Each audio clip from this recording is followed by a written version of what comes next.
La Côte Imo vous est présentée par Orpi, des femmes et des hommes pour votre bien.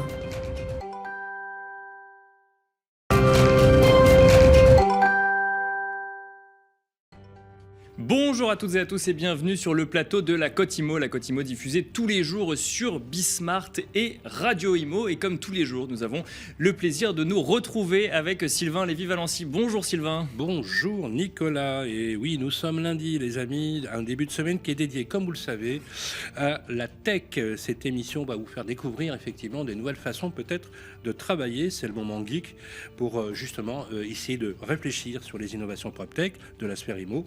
On va dévoiler tout ça tout à l'heure et on va vous dire aussi comment ça fonctionne. C'est à vous de juger.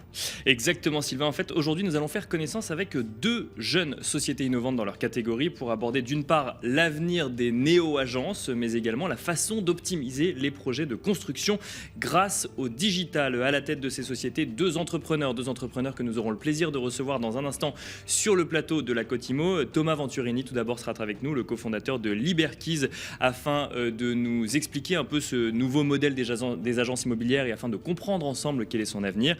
Nous aurons ensuite le plaisir de recevoir Manuel Verrier, le président de Builders. Cette fois-ci, on se demandera ensemble comment optimiser les projets de construction avec le digital. Et on se retrouve tout de suite sur le plateau de la Côte Imo.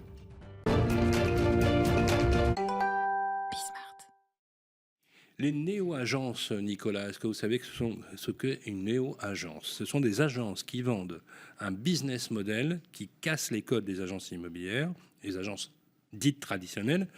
Peut-être qu'ils cassent aussi un petit peu les prix, il faut voir. Ça dépend des néo-agences. Voilà, donc ce sont des agences. Alors les agences traditionnelles, vous les connaissez, ce sont des agences qui sont souvent dans les pieds d'immeubles, sur des corners, sur des angles. Est-ce qu'elles sont le fruit d'un effet de mode ? Quel avenir leur est réservé ? Réponse avec notre invité qui est sur le plateau, Thomas Venturini. Bonjour. Bonjour. Bonjour. Merci d'avoir accepté notre invitation. Vous êtes le cofondateur de Liberkeys. Alors pour commencer, première question, qu'est-ce qui vous a poussé à vous engouffrer dans cette brèche disruptive qu'on appelle les néo-agences immobilières et qui se multiplient à une vitesse incroyable ces derniers temps ? Oui, alors je pense que comme beaucoup d'entrepreneurs, c'est une expérience malheureusement qui m'a beaucoup déçu, qui m'a poussé à m'intéresser au marché. C'est un investissement locatif à Marseille, je paye une commission à un agent immobilier alors que c'est le notaire qui fait tout le travail. Je dois me déplacer, je ne peux pas signer à distance, je ne comprends pas certains sujets de l'expérience client. J'ai pas d'éducation et on m'accompagne pas du tout dans les différents contrats ou les différentes opérations à réaliser. Et je m'intéresse au marché et là je m'aperçois que il y a une aversion du consommateur vers le professionnel. 70% des Français essaient de vendre seuls, 30% d'entre eux seulement réussissent. Donc ils n'arrivent pas non plus à vendre seuls. Et le professionnel, lui, considère qu'il est trop peu payé par rapport à un service fourni très complet, ce qui est la réalité. Et donc du coup, on s'aperçoit avec mon cofondateur que ce marché, étant le plus gros des économies occidentales, regorge d'opportunités. Donc on décide de se lancer avec la proposition de valeur de Liberkeys, qui est de simplement permettre à tout le monde de consommer de l'immobilier de manière simple, abordable et pratique. Et ce sera notre axe de développement depuis le début. Donc, quelque part, dans ce que vous nous dites, vous suppléez aux défaillances dans la gestion de la relation client des agences immobilières traditionnelles. Alors, nous, ce qu'on fait, c'est un constat marché. Ce que vous dites, c'est que j'ai eu un constat négatif dans la gestion de la relation ou dans le service, ouais. Et donc vous venez y suppléer. Je voudrais qu'on avance un petit peu bien sur votre modèle, pour qu'on comprenne bien. Votre modèle se présente souvent comme un modèle disruptif sur le plan des honoraires d'agence. Oui. Avec des prix, franchement, des prix qu'on peut dire des prix cassés. C'est peut-être le discounter, peut-être le hard discounter de l'immobilier. Comment vous réduisez concrètement les frais relatifs au processus de vente ? Et en fait, comment vous faites, puisque quelle technologie vous possédez que ne possèdent pas les agences immobilières ? Vous avez choisi de créer de la concurrence. Comment vous fonctionnez ? Parce qu'on se dit, tout à l'heure on verra une infographie sur la moyenne des prix que vous prenez, les honoraires que vous prenez. On se dit, est-ce que le business model est viable ? Il y a quand même quelques traces pas toujours super bonnes dans votre métier. Je fais allusion à une très grosse entreprise qui a fait beaucoup parler d'elle et qui a un nombre de ventes très très faible quand on voit la levée de fonds qu'elle a faite, plus de 20 millions d'euros. Vous dites beaucoup de choses, donc je vais essayer de prendre dans l'ordre. Ouais. Juste expliquez-nous comment votre business model est pertinent en fait. Alors, d'abord, je vais essayer de répondre à plein de choses parce que vous dites beaucoup de choses. On ne supplée pas à une mauvaise expérience du marché. Nous, on fait un constat qui est national. Il y a des études qui l'ont prouvé où en effet, il y a une distorsion entre l'expérience qui est délivrée et les attentes des consommateurs sur le marché de l'immobilier. Nous, on vient avec ce constat-là pour essayer, en étant fer de lance de la profession, et on a toujours dit depuis le début qu'il fallait un agent immobilier justement pour produire un service et accompagner les porteurs de projets. Donc c'est pas une opposition avec les agences immobilières? Pas du tout, puisqu'en plus, d'ailleurs, si vous regardez ce qu'on fait avec Dome, qui est une filiale de Liberkeys, on a créé de la technologie pour nous, qu'on a ouverte en fait à la profession, et on a aujourd'hui un peu moins d'une centaine d'agents immobiliers traditionnels qui utilisent nos technologies, et on a l'ambition de déployer commercialement Dome du coup courant 2023, de manière à aller aider davantage d'agents immobiliers à faire un meilleur travail et ou à gagner en simplicité, en productivité. Donc on est totalement ouvert à la profession, on discute avec eux, et tous ceux qui me connaissent sachent qu'on n'a jamais dit du mal de l'agent immobilier, bien au contraire. En revanche, il faut rééduquer le consommateur, il faut ramener plus d'exclusivité, plus d'expérience client, il faut réduire un peu les prix nécessairement. Je pense qu'on doit y passer. C'est aussi ce qu'ils disent à Meilleurs Agents. Donc voilà, ça c'est un premier point. Deuxième point, il ne faut surtout pas faire l'amalgame entre nous, Liberkeys, une agence immobilière qui est sur le terrain, se déplace, à des agents immobiliers experts locaux et des modèles qui veulent supprimer l'agent immobilier sur le terrain. C'est le cas de certains modèles en France, c'est le cas aussi de beaucoup de modèles aux États-Unis et en Angleterre. C'est des modèles qui malheureusement ont soit pivoté, soit fait faillite. Donc à chaque fois que quelqu'un a voulu supprimer l'humain sur le terrain, ça s'est terminé en autre boudin. Donc du coup, nous ce qu'on explique, c'est que justement, il faut ramener de l'humain, mais le rendre plus performant et lui permettre de se concentrer sur son expertise. Alors justement, sans faire d'amalgame, Thomas Venturini, je reste sur ce terrain-là puisqu'on y est. Effectivement, on a vu que certaines néo-agences qui en fait alimentaient le discours marketing de casser les prix. J'ai bien compris que votre proposition de valeur est plus large que ça, mais qui alimentaient le discours de casser les prix, en fait, se rendaient compte qu'il fallait faire beaucoup de volume et que le modèle en fait n'était pas forcément viable si on faisait pas suffisamment de volume. La réponse finalement à la question de Sylvain, c'est de dire que le modèle pour vous, il n'est pas que là, mais aussi dans l'apport technologique. C'est ça que vous avez développé? Complètement. Nous on n'est pas, si vous voulez, on est assez agnostique du prix. Ce qu'on veut faire, c'est la meilleure expérience client. Pour nous, la meilleure expérience client, c'est un service délivré, une rapidité de service et un prix. Le prix, on l'a rehaussé toutes les années successives depuis notre lancement. On a rajouté des choses dans le service parce qu'on a appris aussi ce que voulait vraiment le consommateur ou ce qui faisait une bonne expérience client. Et on ne s'interdit pas de réaugmenter le prix dans le futur. D'ailleurs, on y réfléchit tous les jours et encore actuellement. Donc ça, c'est vraiment pas un sujet. Pour nous, le marché est déjà très concurrentiel. Le prix, c'est une porte d'entrée un peu plus concurrentielle. Mais ce n'est pas forcément ça qui nous fera gagner dans le futur. Donc, vous dire que quand on va chez Liberkeys, on n'y va pas pour les tarifs? En fait, c'est dérangeant parce que la réalité, c'est qu'ils viennent, quand ils voient le tarif, ça les incite davantage à venir. Mais en fait, on va attirer des personnes qui vont être très, ce qu'on appelle price sensitive, donc qui vont venir plus pour le prix que le service. Et quand ils repartent, ils se disent « Waouh, le service, c'était dingue ». Sauf que ce qu'on veut, c'est que les personnes viennent aussi chez nous pour le service en premier lieu. C'est le cas de 30% de nos mandats qui sont la recommandation de clients passés, ce qui est énorme dans le secteur immobilier, sachant que là-dessus, c'est une grosse partie des mandats exclusifs. En revanche, on aimerait que les autres ne nous perçoivent pas comme des low cost, puisqu'on ne l'est pas. Et donc, la question se pose aussi de la crédibilité du prix et que nous donne le prix en facial. Parce que la réalité, c'est que le service est vraiment excellent derrière. Alors, sur la question de la tarification, on a vu tout à l'heure une infographique publiée par nos confrères du Figaro, où une prise de mandat exclusif dans ces modèles d'agence, je ne vais pas employer le mot néo-agence, j'aime pas ce mot en plus, voilà, je déteste ce mot. Et déjà, est-ce qu'elles se ressemblent toutes? C'est peut-être ça la question. C'est 30%, mais voilà, vous savez à quel réseau je fais allusion quand je dis qu'ils ont beaucoup communiqué avec des levées de fonds et un chiffre absolument ridicule en termes de volume.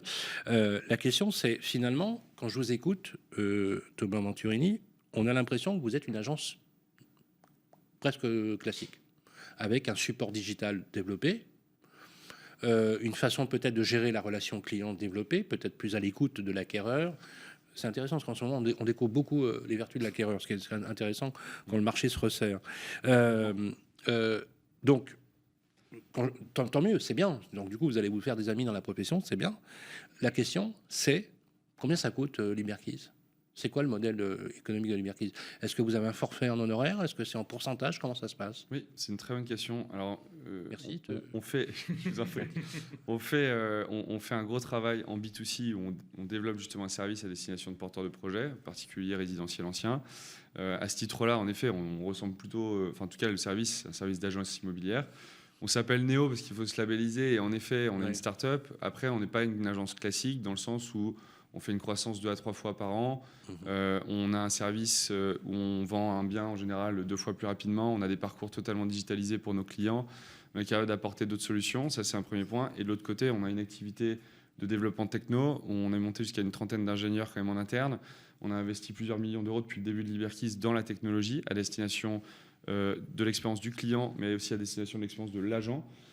Et ça, on l'offre désormais maintenant en SaaS aussi à des agents immobiliers traditionnels. Et donc, à ce titre-là, on n'est pas une entreprise comme dans le secteur. Et donc, sur la tarification, c'est quoi? C'est un prix fixe? Et donc, sur la tarification, on est à partir de 6 500 euros. C'est-à-dire que jusqu'à 1 million d'euros, vous allez payer un forfait fixe de 6 500 euros. 1 million d'euros de transactions. Jusqu'à 1 million d'euros. Ça coûte 6 500 euros au client. Exactement. Diagnostic compris? Parfois, on les offre. D'accord. Ouais. En fonction des nécessités, de la rapidité qu'on doit avoir sur le terrain, etc. D'accord. Et puis ensuite, au-delà d'1 million d'euros, on est plutôt sur une commission de 2%, puisqu'on a compris, encore une fois avec le temps, mais la transaction c'est très long, donc en 4 ans en fait, on apprend plutôt dans les 2 dernières années sur du volume. On a compris qu'en fait le segment au-dessus d'1 million d'euros attendait un service différent que le mass market, et donc du coup il fallait l'adresser. Thomas Venturini, vous connaissez la moyenne d'honoraires en France par agence, hein. La moyenne pondérée en France, elle est environ de 4% en moyenne. Ça peut monter jusqu'à 6% sur certains réseaux. Alors donc là, du coup, il n'y a pas photo, hein. Vous êtes très compétitif en termes de prix. Est-ce que vous êtes régi par la loi Hoguet? Est-ce que vous avez une carte T, une carte transaction? Donc vous êtes habilité à présenter des opérations. Est-ce que vous signez aussi les avant-contrats, les compromis aussi? Alors ça, on n'internalise pas la signature des avant-contrats. Pourquoi? Parce qu'on a toujours pensé que le notaire faisait très bien son travail et qu'il jouerait le rôle de conseil juridique bien meilleur que nous. En revanche, on a quand même des administrateurs des ventes qui sont experts juridiques en interne et qui vont gérer la relation avec le notaire, justement pour optimiser sa rapidité et puis surtout répondre aux attentes du client qui parfois est un peu perdu. Vous avez été créé, Thomas Venturini, il y a combien de temps maintenant? Janvier 2018. Janvier 2018. Est-ce qu'on peut vous demander combien de ventes vous faites chaque année ou chaque mois en moyenne? On a dépassé le millier l'an dernier. Et vous êtes à 1000 ventes l'an dernier, oui. 1000 ventes, et on a une augmentation. Donc ça peut être une centaine de ventes par mois à peu près. Oui, alors c'est plus. En fait, si vous voulez, on a une croissance qui est rapide. Donc début d'année dernière, on était à bien moins de 100 ventes. À la fin de l'année dernière, on était à bien plus de 100 ventes. Bravo. Une question peut-être digitale, non pas sur le modèle économique de la partie agence immobilière, mais vous équipez donc du coup avec votre technologie d'autres agents immobiliers, c'est ça? Des agents immobiliers indépendants ou des réseaux d'agences immobiliers aujourd'hui? Alors, ces réseaux, oui, parce qu'on a un client qui a 2 ou 3 agences. D'accord. Physique, bien sûr, bien sûr. On pense que donc finalement, votre techno, elle pourrait très bien s'adapter à un réseau physique. Mais elle est construite pour eux. C'est-à-dire qu'il y a des choses. Il y a vraiment des choses importantes dans la technologie à destination de l'agent immobilier qui n'ont pas encore été faites. Il y a plein de piliers sur lesquels on peut adresser justement le travail de l'agent. L'automatisation de tâches à non-valeur ajoutée, ça on supprime. L'optimisation de tâches à valeur ajoutée, où là il faut garder de l'humain parce que c'est important et améliorer du coup la rapidité de la vente. Et puis ensuite, la mobilité, qui puisse travailler dans le métro ou dans sa voiture. Et ça veut dire que par exemple, on prend rendez-vous en ligne avec son agent immobilier? Alors nous, ça on l'a pas encore. Vous voyez, d'accord, parce qu'on considère. Non, parce que je me pose pas. On l'a refusé, on l'a fait pendant un temps. Je réponds à votre question tout à l'heure. En effet, le marché acquéreur, quand c'est un marché acquéreur, il faut être bon. Et en fait, il y a 2 ans, on a refusé d'externaliser ce que font nos concurrents, la prestation de la visite. C'est ça. Donc nous, on a dit c'est pas possible en fait d'externaliser ça parce qu'on va réduire l'expérience client. Ça va nous coûter plus cher, ce sera plus dur à gérer opérationnellement, mais on va délivrer in fine une meilleure expérience client. Parce que l'agent qui va signer le mandat, c'est l'agent qui va le vendre. Donc il connaît la stratégie de vente et il connaît le bien. Je suis tout à fait d'accord et vous avez raison là-dessus. Nous, aujourd'hui, ça nous sert. Je pense que là, pour le coup, vraiment, vous avez bien joué. Il y a 2 modèles. Mais ils ne s'opposent pas, ces modèles. Hein. Il y a 2 modèles, mais ils sont voués à cohabiter. Hein. Il n'y a plus de débat. Hein. Que ce soit les modèles néo-agences, entre guillemets, hein, ou les modèles des réseaux de mandataires. Quand on voit le volume de parts de marché, il n'y a plus de débat pour le reste de la profession. Il y en a certains qui résistent. Mais est-ce que, finalement, votre modèle ne vient pas réconcilier ces deux aspérités? Est-ce que, finalement, Liberkies ne serait pas, finalement, la terre du milieu, la ligne bouddhiste de l'immobilier et transactions françaises? Un peu de spiritualité en fin d'émission. Non, mais quelque part, votre modèle, parce que donc, moi, ce que j'entends des choses très positives. Vous dites, c'est adapté pour les agences immobilières, c'est aussi adapté à une autre forme de distribution de marché avec comme élément central la gestion de la relation client. Et vous avez fondamentalement raison. Est-ce que finalement, vous avez venu réconcilier les deux bords? Je vous remercie. Et puis, en effet, c'est exactement ce sur quoi on communique depuis le début. Nous, on est là pour le consommateur. Notre client, c'est le consommateur. En revanche, pour délivrer un bon service à un consommateur, il faut un bon agent. Donc, en fait, on remonte un échelon et on traite aussi l'agence expérience client.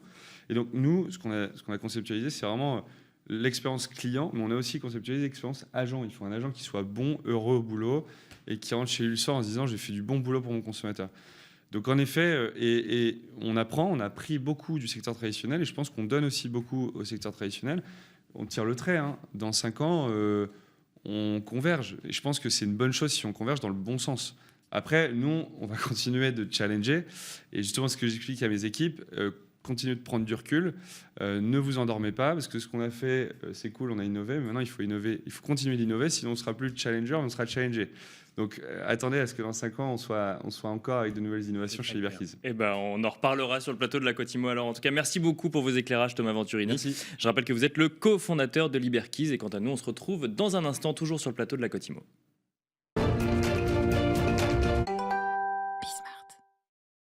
De retour sur le plateau de la Cotimo où nous allons à présent parler de construction, puisque construire c'est nécessaire, mais construire à bon escient c'est mieux. Mais force est de constater que cela relève parfois du parcours du combattant pour les parties prenantes. Breaking news, l'intelligence artificielle au service de l'humain pour gagner en efficacité sur les projets de construction. C'est justement ce dont nous allons parler avec notre invité sur le plateau de la Cotimo, Manuel Verrier, bonjour. Bonjour. Vous êtes le président de Builders, donc qu'on prononce Builders, hein, même si le sujet de la prononciation peut être un sujet parfois. Merci beaucoup d'avoir accepté notre invitation sur le plateau de la Cotimo. Builders, vous allez nous expliquer ce que c'est. Vous proposez un service en amont de la construction, avant que les projets sortent de terre. Et vous proposez en fait une solution digitale qui va permettre d'anticiper la conception même du projet. En quoi cela faisait sens? On va essayer de comprendre un petit peu l'origine finalement du projet. En quoi ça faisait sens pour vous de traiter la phase de conception avant de réfléchir à l'objectif final? Alors, merci de votre accueil déjà. Le sujet de la construction, c'est souvent pour tout à chacun le sujet du chantier. On pense beaucoup à cette phase-là qu'on imagine très compliquée, avec beaucoup de retard, beaucoup de problèmes. Alors c'est parfois vrai, mais ce dont on s'est aperçu, car une partie de notre équipe vient du domaine de l'urbanisme et la promotion immobilière, c'est qu'en réalité on perdait énormément de temps dans la phase conception. Donc avant même l'entrée en chantier finalement? Bien avant, parce que finalement, si on espère qu'un chantier va peut-être durer 2 ans par exemple, de plus en plus, la phase conception dure des années, souvent bien plus que le chantier, et puis il y a énormément d'opérations qui ne voient jamais le jour en fait. Et pour nous, c'est une des raisons principales du fait qu'on n'arrive pas à atteindre ces objectifs de production de logements. On parle de 100 000 logements par an, chaque année ça revient, on y revient, et puis viennent se catapulter cette ambition de construire pour répondre à la demande et les enjeux environnementaux qui viennent finalement rendre très complexe cette phase de conception et allonger les délais. Donc des sujets de réglementation dont je sais qu'ils sont chers à Sylvain et on en parlera peut-être après, des sujets effectivement également environnementaux. Alors donc ça c'est les problèmes identifiés avant même qu'on rentre sur la phase de chantier, donc qui allongent les délais en termes de conception, ou en tout cas sur la phase de conception. Qu'est-ce que vous apportez qui viennent permettre de réduire ces délais ou d'améliorer cette phase de conception? Mais en fait, le problème de la conception et de la construction immobilière, c'est que on découvre au fur et à mesure des études le projet qu'on va faire. On ne peut pas tout savoir au départ, puisque finalement, chaque site est différent. C'est ça qui est très, très spécifique à l'immobilier, c'est qu'on ne peut pas l'industrialiser comme on industrialiserait la construction d'un smartphone ou d'une voiture, ce qu'on sait très bien faire aujourd'hui. Hein, on sait standardiser. Là c'est différent à chaque fois. On ne peut pas standardiser l'immobilier. Ben non, c'est de l'artisanat répété. Donc, l'idée, c'est d'optimiser l'artisanat, on va dire. Donc, pour ça, il faut être capable de ramener beaucoup plus tôt dans la conception des choses qu'on apprenait avant plus tard. Ce qui fait qu'au fur et à mesure, face aux faisabilité, au moment du permis ou juste avant le chantier, on se rendait compte peut-être qu'on n'était pas dans les clous d'un point de vue de l'équilibre économique, maintenant on va s'apercevoir peut-être qu'on n'est pas conforme aux réglementations environnementales. Et c'est ça qui fait tous ces retards, voire ces échecs à répétition. Ça, on s'en rendait compte, au fur et à mesure du chantier. On était incapable de le savoir avant. En fait, la majorité des projets qui sont initiés au moment où on signe un terrain, où on commence les premières études, n'arrivent pas jusqu'au chantier. Donc c'est ça qui crée énormément de freins, et c'est là qu'il y a énormément de valeur à aller chercher, et d'optimisation de temps et d'optimisation argent. Donc en gros, prendre en compte de manière fine les enjeux économiques, les enjeux environnementaux maintenant, à nouveau j'insiste, ça devient un vrai sujet de complexité, en plus d'une réglementation qui, pour des bonnes raisons souvent, est devenue très très complexe, très difficile à suivre, et bien il faut, grâce au numérique, on peut se permettre en fait d'avoir des études beaucoup plus poussées, beaucoup plus. Donc ce que vous proposez, c'est des études. C'est quoi c'est des études, des analyses, modélisation. C'est de la modélisation. D'accord. Des scénarios. En fait, quand on découvre un terrain, en quelques minutes, on peut demander à nos serveurs de traiter et de proposer des dizaines de scénarios qui consistent à croiser des milliers de données. Réglementation, donc équilibre économique, ensoleillement, est-ce que le modèle, et donc de fournir des modèles 3D, d'accord, oui, bien sûr, et un bilan financier qui permettent de mettre tout sur la table et d'échanger. C'est l'autre aspect essentiel du numérique, et je pense que c'est ça qui va aussi être le grand changement des années à venir en termes d'optimisation, puisque c'est le sujet. Ça va être cette capacité, et c'est le propre d'Internet, c'est le propre du web, donc c'est pas seulement numérique, c'est aussi l'échange qui est devenu facile aujourd'hui, de mettre sur la table le même niveau de connaissance pour accélérer les négociations, les discussions. Parce qu'en fait, on sait bien qu'au fond, la loi essaie d'améliorer ça. Vous savez, il y a eu la commission Rebsamen qui a fait des propositions dans ce sens, mais il faut bien les outils, et il faut bien des supports de partage d'informations pour nourrir cette logique de projet qui est grippée un peu et qui... Est-ce que vous vous situez en amont du BIM ? Ou est-ce que c'est du BIM sans... Alors c'est du BIM à notre sauce, on va dire, dans le sens... Building Information Modeling.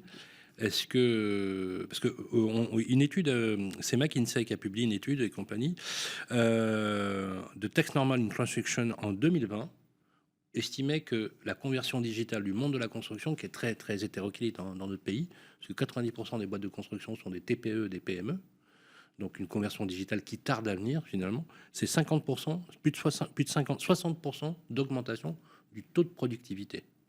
On le voit bien. Ça améliore la sécurité, ça améliore les déchets, ça améliore aussi la logistique. Donc la conception sur laquelle vous êtes, est-ce que vous tenez compte de ces paramètres-là ? De toute façon, la machine est en marche ? Alors, in fine, oui, on ira jusqu'au bout de la précision. Là, on avance pas à pas. On est en train... Les entreprises vous sollicitent de plus en plus aujourd'hui ? Alors, on n'en est pas à travailler avec les entreprises de construction. On est toujours dans cette phase conception. Mais effectivement, à force de faire revenir les analyses qui sont faites peut-être juste avant le chantier, on pourrait avoir la prise en compte de ces contraintes-là dès le début. Par exemple, un chantier très contraint qui va avoir des coûts de chantier liés, par exemple, au placement des cabines de chantier. C'est des détails qui comptent quand vous êtes en urbain. On pourra l'intégrer dès le départ et avoir une estimation du coût et de la viabilité du projet à chaque poste. Et le coût 1% par-ci, 1% par-là, à la fin, ça fait des différences énormes. Quoi. Le coût logistique, les toupies qui circulent... Pourquoi pas, bien sûr. Oui, vous pouvez tout... Dans ce que je vois, vous me dites, c'est que votre méthode, en fait, intègre des paramètres qui permettraient d'optimiser les nuisances sur chantier, justement en anticipant finalement le si on va vraiment jusqu'au bout, il y a énormément de choses à regarder déjà qui ne sont pas du tout regardées au démarrage des projets. C'est vrai. Comme la conformité exacte au PLU, parce que les PLU c'est 200 ou 300 pages aujourd'hui. Donc rien que ça, il faut plusieurs mois en général pour arriver à savoir si on est vraiment dans les clous ou pas. Et ça, avec le numérique, on peut automatiser tout savoir en quelques secondes. D'accord. En quelques secondes, on est clair sur ce qui passe ou pas. Oui. Aujourd'hui, c'est plusieurs semaines de travail. Qui sont nos clients aujourd'hui, Manuel Berrier ? Alors, qui mandate Builders ? Les promoteurs immobiliers, en majorité. Des promoteurs. Ouais, les promoteurs, puisque c'est eux qui sont les monteurs d'opérations. En fait, vous êtes là pour finalement être un outil d'aide à la décision, par Absolument. C'est exactement ce que l'on propose. Et à partir de maintenant, on est justement en train d'aller davantage vers les maîtres d'œuvre. Et vous parliez du BIM, ça va être ça le sujet, puisque en fait, on fait du BIM... sans le savoir, si j'ose dire, dans le sens où nos modèles sont effectivement des modèles numériques d'objets, numériques de bâtiments, donc comme les objets BIM. Et notre innovation de cette année, ça va être d'être interopérable avec les outils des architectes et des ingénieurs pour poursuivre nos analyses au fur et à mesure du projet jusqu'au bout. C'est là qu'on va sortir. Du coup, le BIM a du sens pour vous, parce qu'en amont, c'est une plateforme qui permettrait d'implémenter, d'échanger des données. En fait, le BIM, c'est un concept. C'est différents logiciels. L'idée, c'est de savoir peut-être que ça bascule dans vraiment la rupture.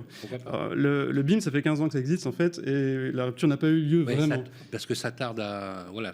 Parce que nous, on pense qu'on a besoin d'outils comme le nôtre ou de plateformes comme le nôtre pour le rendre interprétable, le rendre échangeable, le rendre vulgarisable. Justement, vous travaillez avec des promoteurs immobiliers. Est-ce que ça veut dire que quand le promoteur vient vous voir et lance toute cette phase de conception, d'analyse analyse, de modélisation, on peut en arriver à la décision de dire finalement on n'y va pas parce que les cabines de chantier en fait ne rentrent pas ou parce que la toupie ne fonctionne pas. On n'en est même pas à la cabine de chantier, on en est à vérifier que finalement l'équilibre économique de l'opération est encore présent, même en vérifiant la conformité à toutes les réglementations.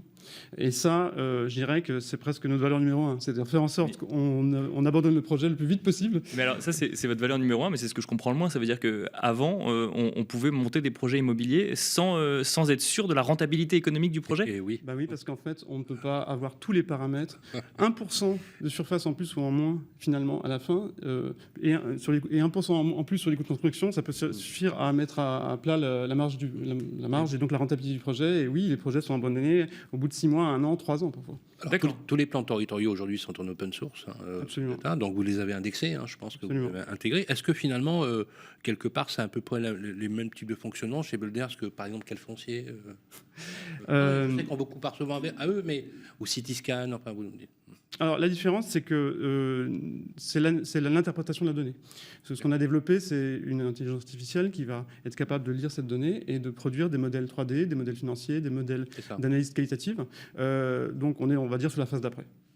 D'accord. Donc ça se complète finalement par rapport à l'offre du marché qui voit beaucoup naître aujourd'hui des entreprises, finalement, parce qu'aujourd'hui, effectivement, l'open source, l'open data fait que on peut gratuitement indexer toutes les données qui sont mises à disposition.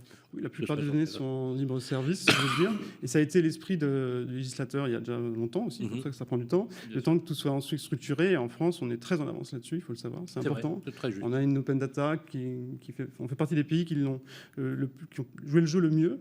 C'est une forme d'autoroute de l'information qui sont nécessaires à construire dessus des outils. Et donc, c'est grâce à ça qu'on existe et qu'on est